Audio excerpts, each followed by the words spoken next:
ಮೋನಾಲಿಸಾ ತಮ್ಮ ಕಣ್ಣಿನ ನೋಟದಿಂದಲೇ ಸಿಕ್ಕಾಪಟ್ಟೆ ವೈರಲ್ ಆಗಿದ್ರು. ಜನಪ್ರಿಯತೆ ಅವ್ರಿಗೆ ಮಳುವಾಗ್ಬಿಡ್ತು. ಯಾವಾಗ ಜನಪ್ರಿಯತೆ ಜಾಸ್ತಿ ಆಗ್ತಿತ್ತು, ಜನ ಸೆಲ್ಫಿ, ವಿಡಿಯೋ, ಫೋಟೋ ಅಂತ ಅವ್ರ ಹಿಂದೆ ಬೀಳೋಕ್ ಶುರು ಮಾಡ್ಬಿಟ್ರು. ಗ್ಯಾರಂಟಿ ಗ್ಯಾರಂಟಿ ಗ್ಯಾರಂಟಿ, ಇದು ಗ್ಯಾರಂಟಿ ನ್ಯೂಸ್. ಸುದ್ದಿ ಖಚಿತ, ನ್ಯಾಯ ನಿಶ್ಚಿತ. ನಮಸ್ತೆ ವೀಕ್ಷಕರೇ, ನಾನು ಅಖಿಲೇಶ್ ದಬ್ಬೆಕಟ್ಟೆ. 144 ವರ್ಷಕ್ಕೊಮ್ಮೆಯಾಗುವಂತಹ ಮಹಾಕುಂಭ ಮೇಳ ಪ್ರಯಾಗ್ರಾಜ್ನಲ್ಲಿ ನಡೀತಾ ಇದೆ. ಜಗತ್ತಿನ ಮೂಲೆ ಮೂಲೆಯಿಂದ ಜನಸಾಗರ ಅಂದ್ರೆ ಭಕ್ತರೆಲ್ಲ ಪ್ರಯಾಗ್ರಾಜ್ನ ಹತ್ರ ಬರ್ತಿದ್ದಾರೆ. ಆದರೆ ಈ ಬಾರಿ ಮಹಾಕುಂಭ ಮೇಳದಲ್ಲಿ ಒಬ್ರು ಸಿಕ್ಕಾಪಟ್ಟೆ ವೈರಲ್ ಆಗಿದ್ರು. ಅವ್ರ ಬಗ್ಗೆ ಇಂಟ್ರೊಡಕ್ಷನ್ನೇ ಬೇಡ, ಯಾಕಂದ್ರೆ ಮೋನಾಲಿಸಾ ತಮ್ಮ ಕಣ್ಣಿನ ನೋಟದಿಂದಲೇ ಸಿಕ್ಕಾಪಟ್ಟೆ ವೈರಲ್ ಆಗಿದ್ರು. ಆದರೆ ಜನಪ್ರಿಯತೆ ಅವ್ರಿಗೆ ಮಳುವಾಗ್ಬಿಡ್ತು. ಯಾಕಂದ್ರೆ ರುದ್ರಾಕ್ಷಿ ಮಾಲೆಯನ್ನ ಮಹಾಕುಂಭ ಮೇಳದಲ್ಲೇ ಮಾರ್ತಾ ಇದ್ರು. ಆದರೆ ಯಾವಾಗ ಜನಪ್ರಿಯತೆ ಜಾಸ್ತಿ ಆಗ್ತಿತ್ತು, ಜನ ಸೆಲ್ಫಿ, ವಿಡಿಯೋ, ಫೋಟೋ ಅಂತ ಅವ್ರ ಹಿಂದೆ ಬೀಳೋಕ್ ಶುರು ಮಾಡಿಬಿಟ್ರು. ಅವೆಲ್ಲವನ್ನ ಬಿಟ್ಟು ಸಮಸ್ಯೆ ಆಗ್ತಿದೆ, ಆರೋಗ್ಯ ಕೆಟ್ಬಿಡ್ತು, ನನಗಾಗೋದೇ ಇಲ್ಲ ಅಂತ 30,000 ರೂಪಾಯಿ ಸಾಲವನ್ನ ಮಾಡಿಕೊಂಡು ವಾಪಸ್ ನಮ್ಮ ಊರಿಗೆ ಹೋಗ್ಬಿಟ್ರು. ಆದರೆ ಈಗ ಮೋನಾಲಿಸಾ ಹೊಸ ಬಿಸ್ನೆಸ್ ಅನ್ನ ಶುರು ಮಾಡ್ಕೊಂಡಿದ್ದಾರೆ. ಏನದು ಬಿಸ್ನೆಸ್ ಅಂತೀರಾ? ಈ ಬಗ್ಗೆ ಕಂಪ್ಲೀಟ್ ಸ್ಟೋರಿ ಇಲ್ಲಿದೆ ನೋಡಿ. ಪ್ರಯಾಗ್ರಾಜ್ನ ಮಹಾಕುಂಭ ಮೇಳದಲ್ಲಿ ರುದ್ರಾಕ್ಷಿಯನ್ನ ಮಾರುತ್ತಾ ವೈರಲ್ ಆಗಿದ್ರು ಮೋನಾಲಿಸಾ.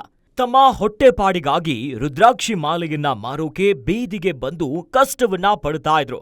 ಇನ್ನು ಮೋನಾಲಿಸಾ ಅವರ ಕಣ್ಣೋಟದ ಮೂಲಕವಾಗಿನೇ ಭಾರಿ ಸದ್ದು ಮಾಡಿದ್ರು. ಮೋನಾಲಿಸಾ ಕ್ರೇಜ್ ಹೇಗಿತ್ತು ಅಂದ್ರೆ ಫ್ಯಾನ್ಸ್ಗಳು ಮುತ್ತಿಕೊಳ್ತಾ ಇದ್ರು. ಸೆಲ್ಫಿಗಾಗಿ, ವಿಡಿಯೋಗಾಗಿ ಅವರನ್ನ ಸುತ್ತುವರಿತಾ ಇದ್ರು. ಜನಪ್ರಿಯತೆನೇ ಮೋನಾಲಿಸಾ ಪಾಲಿಗೆ ಮುಳುವಾದಂತೆ ಕಾಣಿಸ್ತು. ಹೀಗಾಗಿನೇ ಮೋನಾಲಿಸಾ ಅವರ ತಂದೆ ಮಹಾಕುಂಭ ಮೇಳದ ಮಧ್ಯದಲ್ಲೇ ಊರಿಗೆ ಮೋನಾಲಿಸಾ ಅವರನ್ನ ಕಳಿಸಿಬಿಟ್ರು. ಮಧ್ಯಪ್ರದೇಶದ ಇಂದೋರ್ನ ಮಹೇಶ್ವರ್ ಅನ್ನೋ ಪುಟ್ಟ ಗ್ರಾಮದ ಹುಡುಗಿ ಮೋನಾಲಿಸಾ ಸದ್ಯ ತನ್ನ ಅಜ್ಜನೊಂದಿಗೆ ಊರಿನಲ್ಲಿರೋ ಮೋನಾಲಿಸಾಳನ್ನ ಡಿಜಿಟಲ್ ಕ್ರೇಜ್ ಅಂತೂ ಸುಮ್ಮನೆ ಬಿಡ್ತಿಲ್ಲ. ತನ್ನನ್ನ ಅಪ್ಪ ಕುಂಭಮೇಳದಿಂದ ಕಳುಹಿಸಿದ್ದು ಯಾಕೆ ಅನ್ನೋ ಸಂಗತಿಯನ್ನ ಮೋನಾಲಿಸಾ ಹಂಚಿಕೊಂಡಿದ್ದಾರೆ. ಅಷ್ಟೇ ಅಲ್ಲ, ತನ್ನ ಪುಟ್ಟ ಮನೆಯನ್ನ ತೋರಿಸಿ ತನ್ನ ಸ್ಥಿತಿಗತಿ ಹೇಗಿದೆ ಅನ್ನೋದನ್ನ ಮುಗ್ಧವಾಗಿ ನಗುತ್ತಲೇ ಹಂಚಿಕೊಂಡಿದ್ದಾರೆ. ಮಹಾಕುಂಭ ಮೇಳದಲ್ಲಿ ದಿನಕ್ಕೆ 1000ದಿಂದ 3,000 ರೂಪಾಯಿಯನ್ನ ದುಡಿತಾ ಇದ್ರು. ಆದ್ರೀಗ ಈಕೆಯ ರೇಂಜ್ ಚೇಂಜ್ ಆಗಿದೆ. ಹೊಸ ಬಿಸ್ನೆಸ್ ಆರಂಭಿಸಿರೋ ಮೋನಾಲಿಸಾ ಅಚ್ಚರಿಯನ್ನ ಮೂಡಿಸಿದ್ದಾರೆ. ಅದ್ಯಾವ ಬಂಡವಾಳ ಅವಳನ್ನ ಜನಪ್ರಿಯಗೊಳಿಸಿತೋ ಅದೇ ಬಂಡವಾಳದಿಂದಲೇ ಮತ್ತೆ ಸೋಷಿಯಲ್ ಮೀಡಿಯಾದಲ್ಲಿ ಮಿಂಚುತ್ತಿದ್ದಾರೆ. ಮೋನಾಲಿಸಾ ಬೋನ್ಸ್ಲೆ 08 ಅನ್ನೋ ಯೂಟ್ಯೂಬ್ ಚಾನೆಲ್ ಅನ್ನ ಆರಂಭಿಸಿದ್ದಾರೆ.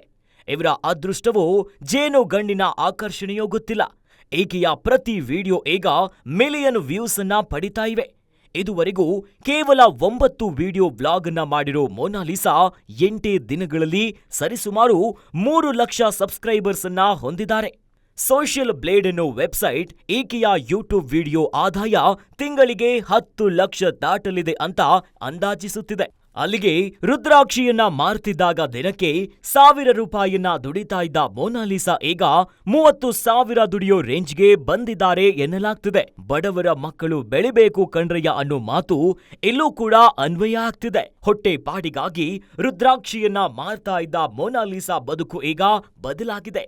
ಸೋಷಿಯಲ್ ಮೀಡಿಯಾ ಮೂಲಕವಾಗಿನೇ ಎಲ್ಲರ ಗಮನವನ್ನ ಸೆಳೆದು ವೈರಲ್ ಗರ್ಲ್ ಮೋನಾಲಿಸಾ ಅನ್ನೋ ಪಟ್ಟವನ್ನ ಪಡೆದುಕೊಂಡ ಮೋನಾಲಿಸಾ ಈಗ ಹೊಸ ಬಿಸ್ನೆಸ್ ಯೂಟ್ಯೂಬ್ ಮೂಲಕವಾಗಿ ಹೊಸ ಜೀವನವನ್ನ ಪ್ರಾರಂಭಿಸಿದ್ದಾರೆ. ಮೋನಾಲಿಸಾಗೆ ಸಿಕ್ಕ ಸೋಷಿಯಲ್ ಮೀಡಿಯಾ ಜನಪ್ರಿಯತೆನೇ ಆಕೆಯ ಮಾಲೆ ಮಾರುವ ಬಿಸ್ನೆಸ್ಗೆ ಕಂಪ್ಲೀಟ್ ಆಗಿ ಲಾಸ್ ಆಗಿತ್ತು.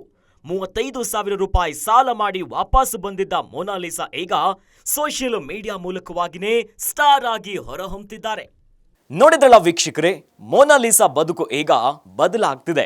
ಯೂಟ್ಯೂಬ್ ಮೂಲಕವಾಗಿ ಹೊಸದೊಂದು ಪ್ರಯತ್ನಕ್ಕೆ ಮುಂದಾಗ್ತಿದ್ದಾರೆ. ಈಗ ಬಡವ್ರ ಮಕ್ಕಳು ಬೆಳಿಬೇಕೇನೋ ಮಾತಿದೆಯಲ್ಲ, ಇವರ ವಿಚಾರದಲ್ಲೂ ಕೂಡ ಅನ್ವಯ ಆಗ್ತಿದೆ. ಇನ್ನಷ್ಟು ಸುದ್ದಿಗಳಿಗಾಗಿ ನೋಡ್ತಾ ಇರಿ ಗ್ಯಾರಂಟಿ ನ್ಯೂಸ್. ಗ್ಯಾರಂಟಿ ನ್ಯೂಸ್, ಸುದ್ದಿ ಖಚಿತ, ನ್ಯಾಯ ನಿಶ್ಚಿತ.